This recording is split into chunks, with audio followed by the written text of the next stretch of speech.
This is Ashton's second shoulder surgery. He wasn't quite ready, but he was ready mentally. He is about to go to the back at this time, and the people are talking to him to see if he is ready.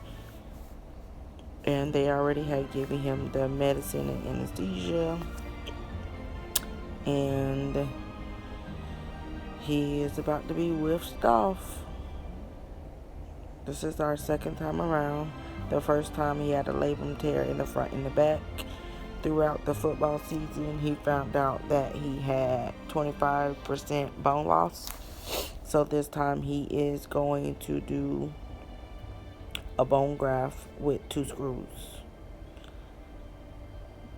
This is him basically saying he's not really ready to go back, but I think it was the anesthesia kicking in.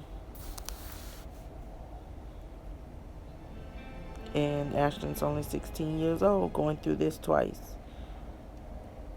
This is after the surgery, and he is done.